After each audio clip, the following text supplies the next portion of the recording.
Hello everyone, welcome back to our channel, and today we are going to start with 24th to 28th of PIB analysis in the form of MCQs. If you are new to this channel, please like, share and subscribe. Watch our previous classes too. Also, you can join our Telegram channel with the link given in the description below. And if you have any doubts or आपको कुछ भी पूछना है, you can join our Telegram discussion channel also. So now let us start with our first question that says, the government recently extended the service of General Anil Chauhan, SCDS, that is Chief of Defence Staff, till what time duration. तो यानी कि government ने recently extend किया है general Anil Chauhan का CDS की तरह CDS की का tenure. So that is up to 1 year, दैट इज़ 30th of May 2026. सो ACC stands for Appointment Committee of Cabinet. तो ACC has approved the extension of service of General Anil Chauhan, SCDS, and Secretary, Department of Military Affairs till 30th of May 2026. Right. Now, the next question is, which of the following is not covered under India-Australia Organic MRA? So first, let us understand what is this, क्या हुआ है, and then we'll go back to our MCQ. So MRA stands for Mutual Recognition Arrangement. तो India और Australia ने sign किया है mutual recognition agreement arrangement for organic products. So please remember this कि organic products के लिए India और Australia के बीच में mutual recognition arrangement has been done. The purpose is to boost organic trade and this particular news is very important for NABARD and also for upcoming exams. So please remember कि organic products के लिए mutual recognition arrangement has been done between India and Australia that will boost organic trade, simplify compliance, open new opportunities for organic stakeholders, and it is part of India and Australia ECTA. यानी कि India and Australia have signed Economic Cooperation and Trade Agreement. The broader thing is Economic Cooperation and Trade Agreement, and part of this agreement is this mutual recognition arrangement signed between both the countries for organic products. Implementing agencies are APEDA, that is Agricultural and Processed Food Products Export Development Authority, India, and in case of Australia it is DAFF, that is Department of Agriculture, Fisheries and Forestry. So here it is saying that which of the following is not covered under this mutual recognition arrangement between India and Australia regarding organic products. तो organic products से regarding बहुत सारी चीज़ें covered हैं, but जो covered नहीं है that is seaweed and aquatic plants. I think I must have covered that also. Yes, here it is. So coverage under MRA. So what have been covered and what have not been covered. So unprocessed plant products have been covered, but इसमें exclude हुआ है seaweed, aquatic plants and greenhouse crops. उसके बाद processed foods of plant origin are covered including certified organic ingredients from third countries if processed in India and Australia. यानी कि अगर processing India या Australia में हुई है, if processing have been done in either India और in Australia, the processing of what of plant origin products such as organic ingredients and so they are allowed under MRA if processing has been done in India or either in Australia. The unprocessed plant products are also allowed, but what are not covered? So seaweed is not covered, aquatic plants are not covered, and greenhouse crops are not covered. So these three varieties of crops are not covered. Then wine is also covered. What is the significance? It will build trust in each other's organic certification systems. It will reduce compliance costs for exporters and it will help boosting farmers' income. Organic produce commands 30 to 40% higher prices. We know this that organic products are little costlier, so it commands 30 to 40% higher prices, and which will help our rural livelihoods. India's organic exports to Australia are already very high, and we want to make it more high. And Australia leads globally with 53 million hectares of organic farmland, so we want to use that resources also. So that is why this arrangement has been signed between India and Australia. So which of the following is not covered under this arrangement? So seaweed and aquatic plants, then greenhouse crops are not covered under this arrangement. Now the next news article is, which of the following companies has not signed a previous MOU with Ministry of Labour and Employment for NCS collaboration? So NCS is National Career Service Collaboration. So over the past years, Ministry of Labour and Employment ने काफ़ी सारे MOU sign किए हैं with several key organizations, जैसे कि Amazon, Swiggy, Rapido, Quikr, बहुत सारे. So किसके साथ MOU साइन नहीं किया है ministry of labour and employment ने इस नेशनल करियर सर्विस के कोलैबोरेशन के लिए, सो फ्लिपकार्ट के साथ MOU has not been sign. So please remember this. I think this is very important for MCQs in exam. easily MCQ can come कि किसके साथ नहीं साइन हुआ है. फ्लिपकार्ट के साथ नहीं साइन हुआ है. Rapido, Swiggy, Amazon and also Quikr. There is no quicker in the option, but quicker jobs के साथ भी MOU has been signed. So please remember this. PIB में this article was given, and in one article, in one paragraph, this information was given. So I thought this is very important information for you all to cover. So please remember this part. The next question is the MOU between Ministry of Labour and Employment and Zepto. So अभी Zepto के साथ भी हुआ है, then Ministry of Labour and Employment का. Okay, so this was only the main news article. Ministry of Labour and Employment ने Zepto के साथ भी MOU साइन किया है to integrate platform economy jobs with NCS portal. So किसके साथ अभी MOU साइन नहीं हुआ है? So Flipkart के साथ साइन नहीं हुआ. You have to remember this. बाकी Zepto, then Rapido, Swiggy, Amazon, Quicker Jobs, इनके साथ MOU Ministry of Labour and Employment has already signed. Next questions are on प्रधानमंत्री आवास योजना ग्रामीण. So we have already covered schemes in our schemes lecture. अगर आपने वो cover किए हैं, it will be easy for you all to answer.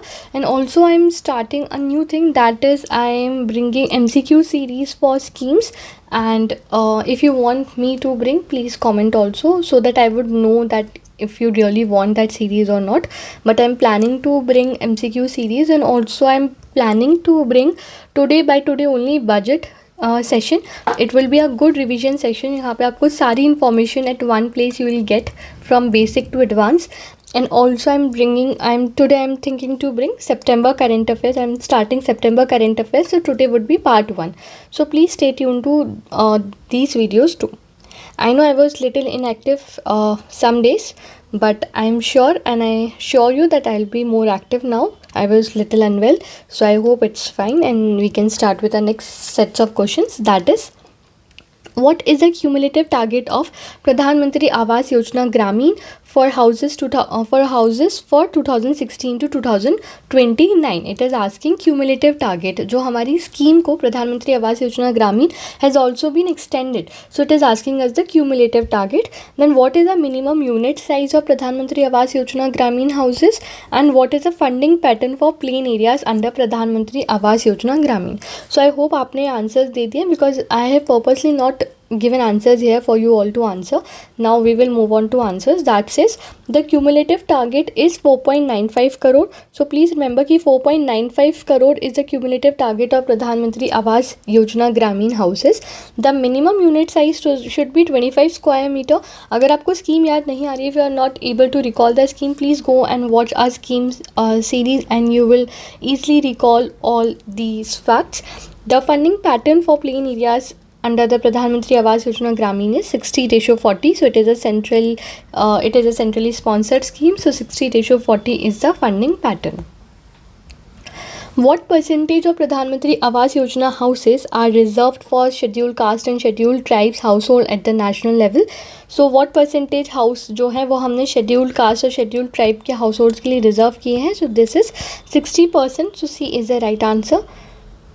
Now next question is, which two agencies have signed the MOU to combat cyber crimes and financial frauds? So कौन सी दो agencies ने MOU sign किए हैं ताकि cyber crimes and financial frauds को combat किया जा सके? So this is Department of Telecommunication and Financial Intelligence Unit India. So DOT and FIUIND have signed MOUs relating to combating cyber crimes and financial fraud. So please remember this, that Department of Telecommunication has signed MOU with Financial Intelligence Unit India, so that collaboration can be enhanced to combat cyber crimes and financial frauds using telecom and financial intelligence. Right, now the next very important question is that under the National Initiative on Water Security, what percentage of MGNREGA funds is mandatory allocated for water related works and overexploited blocks? So I hope you understood the question. Let me just explain you here. So government ने क्या launch किया है? Government has launch national initiative on water security under MGNREGA. So MGNREGA हमारी scheme है जहाँ पर हम 100 days का एम्प्लॉयमेंट गारंटी देते हैं to rural unskilled workers, right. So उसके अंदर under that scheme government has launch national initiative on water security, so that हम वाटर को प्रायोरिटाइज कर सकें, वाटर कंजर्वेशन को प्रायोरिटाइज कर सकें, and management could be done better in rural areas. So what MG NREGA is doing, MG NREGA funds are now mandatory earmarked for water related works. तो जो unskilled work हैं उसमें वाटर रिलेटेड वर्क्स के लिए MG NREGA funds को mandatorily earmark किया जा रहा है depending on water stress level of a block. What is a water stress level of a block? Depending on that water stress level, उस एरिया में, उस पर्टिकुलर ब्लॉक में MG NREGA funds would be earmarked so that okay, this is a water stress level, the water stress level is high, so earmarking of funds would be high. So that is how for water stress now MG Narega funds are working. If a block is overexploited or it is a dark zone, yani water stress level is very high, the minimum MG Narega funds for water related works that would be earmarked is 65%. If it is semi-critical, then 40%. For other works, other blocks, yani ki if there is no water scarcity, then 30% of funds would be earmarked for water related works. So here it is saying that under the National Initiative on Water Security, what percentage of MG Narega funds are mandatorily allocated for water related works in overexploited blocks? Here it is asking us about overexploited. So answer is 65%. So I hope there is no confusion. 65% for overexploited works, right? And 40% for semi-critical, 30% for other blocks. Please remember this. Now the next question is, who received the National Geoscience Award for Lifetime Achievement 2024? So again a very important question कि National Geoscience Award किसे मिला है for Lifetime Achievement 2024? So it has been awarded to Professor Shyam Sundar Rai. So B is the right answer, Professor Shyam Sundar Rai. The National Young Geoscientist Award 2024 was awarded to whom? और इसी awards ceremony में एक national young geo scientist award has also been awarded. So it was awarded to Shri Sushobhan Neogi. So B is the right answer. Right, now very important series of questions on children in India report. So first let us see the report and then we'll go back to our MCQs. So Ministry of Statistics and Program Implementation ने एक publication release किया है with the name Children in India 2025. This is the fourth issue and it has been released on the occasion of 29th Conference of Central and State Statistical Organizations in Chandigarh. So please remember this, that Ministry of Statistics and Program Implementation have released this report with the name Children in India. Now what are the key highlights of this report? So the report tells us some very important data. This important data can also be used in your mains exam and also it is important for your prelims exam because the report has been released recently. So it becomes very important because September month is very important for your exam point of view. Now what are the key highlights? So first is infant mortality rate. So what is infant mortality rate? So number of infants below the age of 1 year, those who die below the age of 1 year per 1000 live births, तो हम infant mortality rate को calculate करते हैं. So the infant mortality rate has declined from 44 in 2011 to 25 in 2023. That shows improvement in child health outcomes. यानी कि first, if we think that in 2011 per 1000 live births of children 44 were dying, but now this number has reduced to 25. Now 25 infants are dying per 1000 live births in 2023. I know this number is still huge, but still it has declined from 44 to 25. The dropout rate has also reduced from 13.8% in 22-23 to 8.2% in 24-25, reflecting better school retention. So now the dropout rates have also reduced. Firstly, it was 13.8% in 22-23. Now it's 8.2% in 24-25. If we talk about child marriage, percentage of women aged 20 to 24 married before 18 decreased from 26.8% in 25-16 to 23.3% in 2019-2021, showing progress in delaying marriage. So now the percentage of women जिनकी 18 years के पहले शादी हो रही थी have also decreased from 26.8% to 23.3%. Total adoption of children have also increased from 3,927 children being adopted in 2017-18 to 4,515 children being adopted in 2024-2025. If we talk about infant mortality rate 2023 again, so here we have seen that the number has decreased from 44 to 25, right? But now it is also slightly higher for males than females. That means that male child is is having more mortality rate than that of female. So it's slightly higher for male than that of female. And if we talk about under 5 mortality rate means the children that they are dying before the age of 5 years. So infant mortality rate under 5 mortality rate is 29 deaths per 1000 live births, which is a little improvement from 30 in 2022. So you have to remember that infant mortality rate is 25, under 5 mortality rate is 29, right? Now let's go back to our question that says that infant mortality rate is now 25 and under 5 mortality rate is now 29. Right. I hope you are understanding this, and we can move on to our next question that says the Integrative Oncology Research and Care Center was inaugurated at which institute? So the Integrative Oncology Research and Care Center was inaugurated in AIIA Goa. So AIIA stands for All India Institute of Ayurveda, Goa. So here Integrative Oncology Research and Care Center was inaugurated. It is India's first Integrative Oncology Research and Care Center, जो कि 10th national Ayurveda day के occasion के बाद गोवा में establish हुआ है. It is to integrate Ayurveda, योग, Panchakarma, diet therapy, physiotherapy with modern oncology. Oncology is surgery, chemotherapy, radiation, holistic cancer rehab की तरह हम develop कर रहे हैं. So first integrative oncology research and care center has been established in AIIA Goa. Now next news is, which 2 sites from Bihar were recently declared Ramsar sites in September 2025? So 2 sites from Bihar has recently been declared Ramsar sites. So first is Gokul Jalashay and second is Udaipur Jheel. So these 2 sites are from Bihar जिनको भी recently Ramsar sites declare किया गया है. Next question is, where is the 2025 World Para Athletics Championship being hosted, and this championship will be held for first time in which continent?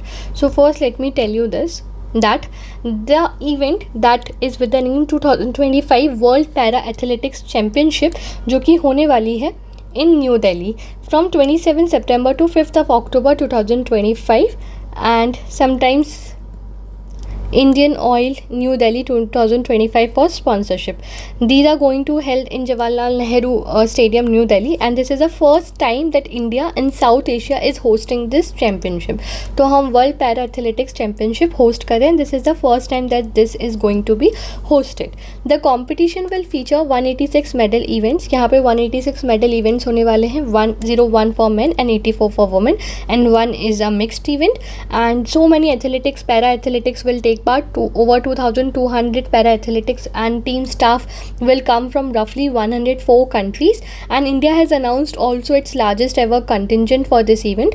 A 73 member squad India has also announced. Among them 19 are women, and the Indian contingent is led by Sumit Antil, and he is a javelin gold medalist. The official logo and mascot were unveiled, and mascot is Viraj. Viraj is a young elephant जिसके blade prosthetics है, and it is symbolizing resilience. So this is the basic information. अभी जब championship is just being started, जब the details will come for us, like who is a winner and all of that, so we'll study that. But for now you just please remember that this championship is being hosted in India, South Asia for the first time. India has also announced its contingent led by Sumit Antil, and official logo is Viraj. Now the question says that what is the venue of World Para Athletics Championship? So venue is New Delhi, India, and this will be hosted first time in Asia, and India is the first South Asian host. So Asia is the right answer. Now the next question is, The Environmental Accounting on Forest 2025 report was released by whom? And this is India's first dedicated report on what? So let us see this report. So the report is Environmental Accounting on Forest 2025, and this is released by Ministry of Statistics and Program Implementation on 26th of September 2025. This is 8th consecutive environmental account report and first dedicated publication on forest accounting. The framework is UNSEEA framework that was adopted by India in 2018. So let me explain you all of this. So environmental accounting on forest 2025 report has been released, और ये report release की है ministry of statistics and programme implementation से ने. So first of all please remember that this report was released by Ministry of Statistics and Program Implementation, and this is 8th consecutive environmental की account report that has been released, and but it is a first dedicated report जो कि forest के ऊपर release हुई है, forest accounting के ऊपर release हुई है. The framework I'll discuss later क्योंकि और you will understand it better. So हमें पहले key findings देखनी है. What are the key findings of this report? So first is forest cover. It says कि in the last 10 years forest cover has increased by 17,444 square kilometer, that is around 2.4% increase. और अगर हम देखें तो currently हमारा जो forest cover is 21.76% of India's area. The largest gainer states are Kerala, Karnataka and Tamil Nadu. So south Indian states are the major gainers. So it says कि physical asset account में forest cover में 17,444 square kilometer is the increase, and Kerala, Karnataka and Tamil Nadu are the top gainers. Then it says about recorded forest area. So recorded forest area में 3,356 square kilometer is the net increase, and यहाँ Uttarakhand, Odisha and Jharkhand are the top states. उसके बाद growing stock में बात करें यानी volume of usable wood in living trees, तो around 305 million cubic meters have been the increase, and here top contributors are Madhya Pradesh, Chhattisgarh and Telangana. Right now economic contribution of forest में दो contribution के बारे में बात की है report में. First is timber and non timber products and second is carbon retention and storage. So if we talk about timber and non timber products, so it is around 0.16% of GDP and top states are Maharashtra, Gujarat and Kerala. If we talk about carbon retention, it is around 2.6% of GDP and top states are Arunachal Pradesh, Uttarakhand and Assam. So now this framework talking about UNSEEA framework. So it was adopted in 2012 by UN, European Commission and FAO, and इसका objective क्या है? Economic and environmental data को integrate करना. This framework was developed in 2012 and adopted by India in 2018. So आपको ये याद रखना है. So let us just revise this report. Forest cover has increase 17,444 square kilometre. It is 21.76 of India's area. ये दो fact याद रखना है. Then recorded forest area 3,356 square kilometer increase. Top states Uttarakhand, Odisha, Jharkhand. Here top states are Kerala, Karnataka and Tamil Nadu. Here ecosystem equality यानी growing stock के बारे में बात कर रहे हैं. सो ग्रोइंग स्टॉक के बारे में बात करें तो यूजेबल वुड के बारे में बात कर रहे हैं. So the top contributors are Madhya Pradesh, Chhattisgarh, Telangana. Here if we talk about timber and non timber products, the value is 0.16% of GDP. Here top states are Maharashtra, Gujarat and Kerala. If we talk about carbon retention and storage, so here top states are Arunachal Pradesh, Uttarakhand, and this framework was developed in 2012, adopted by India in 2018. So our question says that this report was released by whom? So it was released by Ministry of Statistics and Program Implementation. Please don't get confused. It was not released by Ministry of Environment, Forest and Climate Change. It was released by Ministry of Statistics and Program Implementation. It is India's first dedicated report on forest accounting. So B is the right answer. Right. Now next question is that Government of India has recently announced a maritime development fund of what fund or money. So the recently announced maritime development fund is of 25,000 crore rupees. So C is the right answer. And how much of 25,000 crore fund is allocated for interest subvention? So this fund is divided into two parts, 20,000 crore and 5,000 crore, and 5,000 crore is allocated for interest subvention part. So B is the right answer. Now the last question of the day is on Paimana portal. The Paimana portal is launched by MOSPI, that is Ministry of Statistics and Program Implementation, and it is used for what? So Paimana portal का क्या काम है and what is the full form of Paimana portal? So Paimana portal stands for Program Assessment Infrastructure Monitoring and Analytics for Nation Building. The project assessment infrastructure monitoring and analytics for nation building. So what is the objective of this portal? The objective is कि हम monitor करना चाहते हैं infrastructure projects, those who are valued at 150 crore rupees and above. So B is the right answer. Monitoring infrastructure projects valued at 150 crore rupees and above. So B is the right answer. Paimana portal का full form you have to remember, and it monitors infrastructure projects of more than 150 crore rupees across roads, railways and urban development. What are the features? The features are data analytics, automated reporting, customizable dashboards, mobile app support, and it replaces the earlier online central monitoring system. So B is the right answer. I hope you learned something new in this session and आपको बहुत short time में काफ़ी सारी news cover हुई होगी. If you did like the session, please like, share and comment. Also, I'll meet you all again in the next series of sessions. And till then, keep learning, keep watching videos, and I'll meet you today itself in our budget session and also in our September part 1 current affairs session. So please stay tuned to those videos too, and thank you for watching.